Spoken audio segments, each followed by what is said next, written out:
Everybody, my name is Marcus, and in this video I'll show a simple way how you can add a task in Asana. So let's start.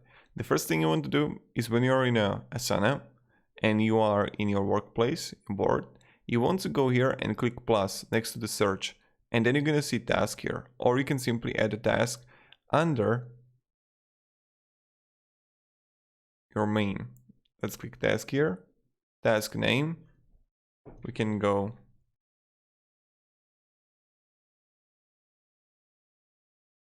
number 2 in project marketing strategy.